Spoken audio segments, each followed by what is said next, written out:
Di po papayag yung kupunan na yun na basta lang malaglag at pumunta na kagad sa kabilang liga, no, sa Bora Cup.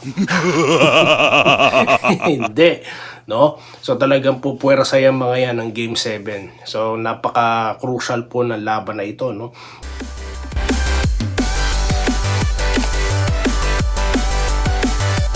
Ayan, so welcome back, no, dito sa DNP Toy TV Sports, no? Well guys, alam ko ito na inaantay nyo, no? Ang huling laban. Naks, huling laban talaga.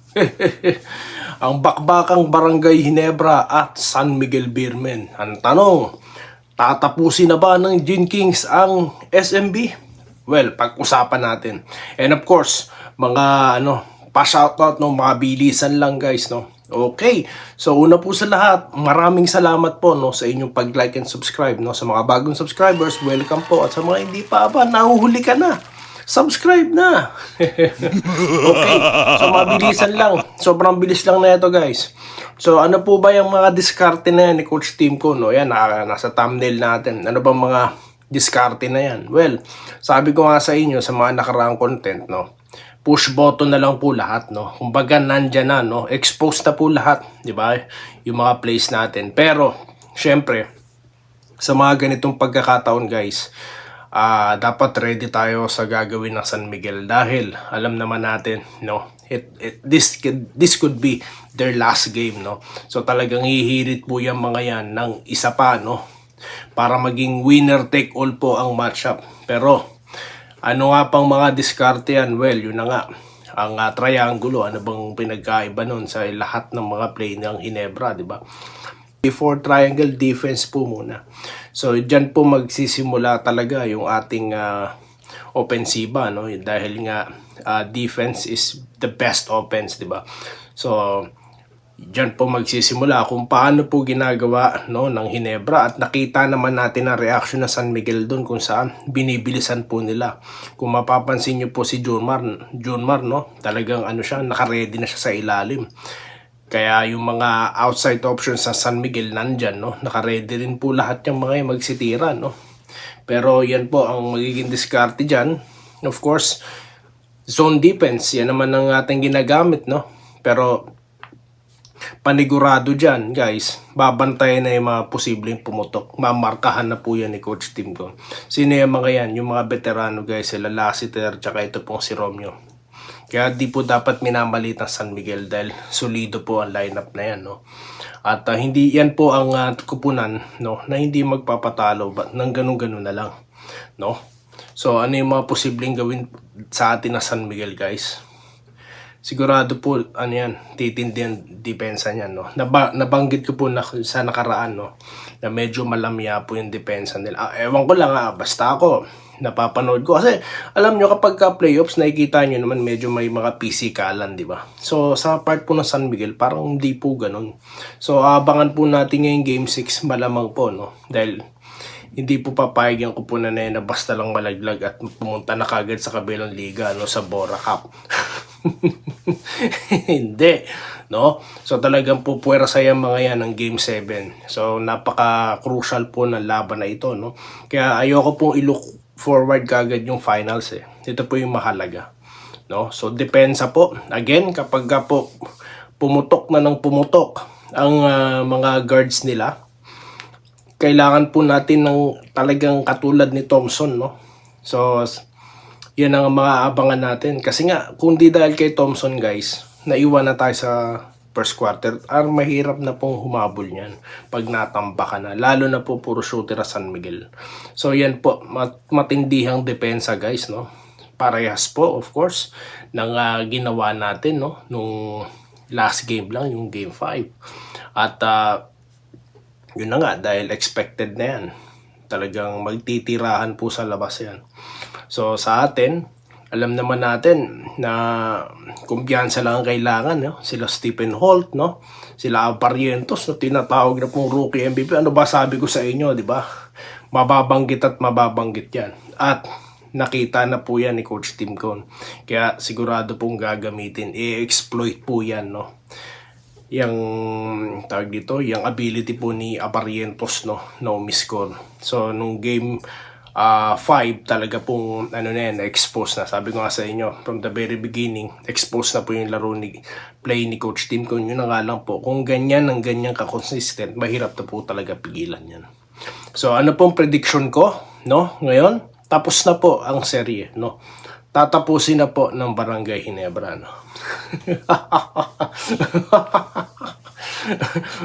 Patawarin niyo ako mga taga San Miguel, no? Pero di ba? Hindi po papayag ang Ginebra for a sudden death game. Hindi pa papayag yan.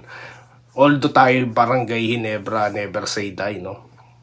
Dapat ngayon pa lang po tatapusin na, no? So yan po ang ating prediction, no? At sa susunod na content, pag-uusapan po natin kung paano po natin tinapos ang serye, no? Yan na po ang ating susunod na content.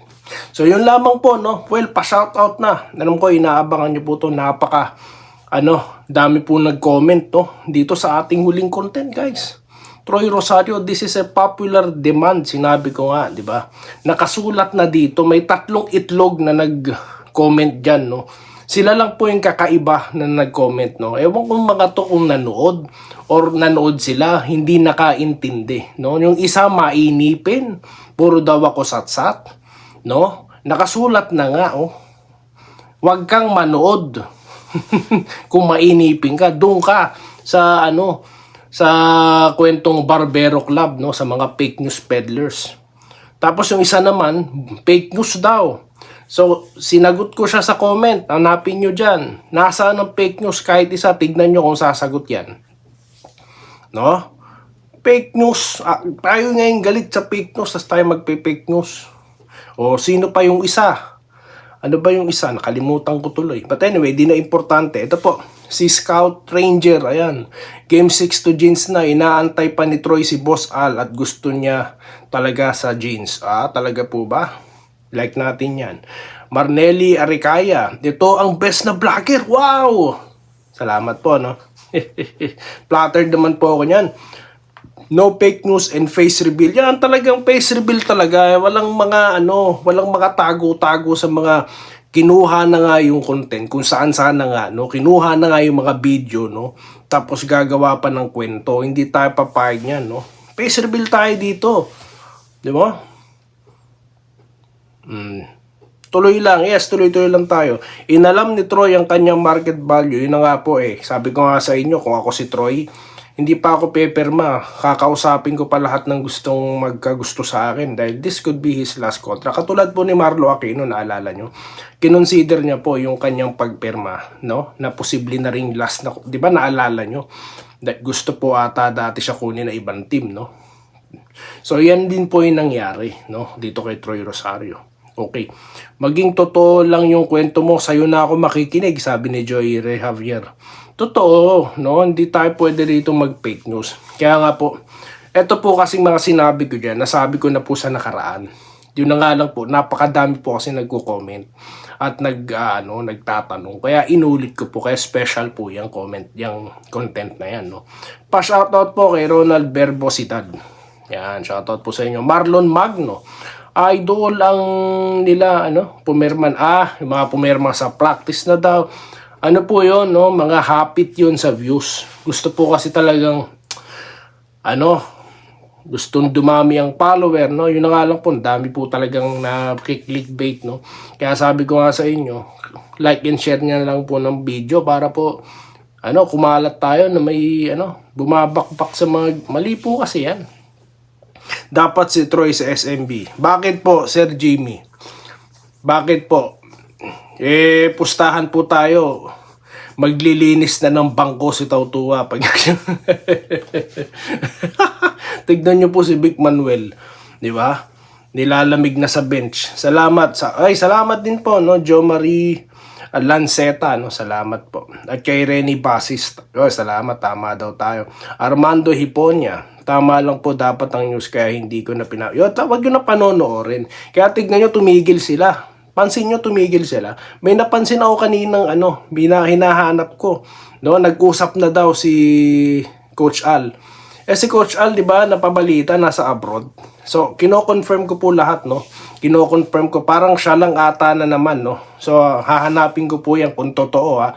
Again, nabasa ko lang kanina pero wala akong nakitang mga official reports ha. Wala po. Opo, last comment na lang po muna tayo. Malamang may secret agreement daw, no, sabi ni Michael Anthony Punsalan. Well, di po natin alam, no. Ayoko po mag-speculate dito, no. Ayoko po ng mga ganyang klase ng kwentuhan, no. Lalo na't wala tayong pruweba, no. Ako po may resibo lang dapat ang pinag-uusapan. Yun lang po. At shoutout po ulit kay Ma'am Mel, no. Ang dami po kasi ma'am na na mga comment, no, nasa ilalim po yung yun, napakadami na po kasi talaga. Pero shoutout po sa mga taga Norway, taga Cavite, ayan, no, taga Saudi Arabia, no, mga nagpapa-shoutout sa atin, taga Israel, taga South Korea, buong mundo na po, ang dami na. Hindi tayo matatapos. So yun lamang guys, at muli maraming salamat sa inyong panonood. At again, enjoy the game guys, no? Enjoy the game. At yun na, ayoko nang aksayin ng oras nyo, no? Alam ko excited na kayo manood. So ilang oras na lang po yan dyan sa Pilipinas. So yun lang po, at muli maraming salamat sa inyong lahat. Salamat po sa panonood. Subscribe na para sa mga susunod na basketball at boxing videos.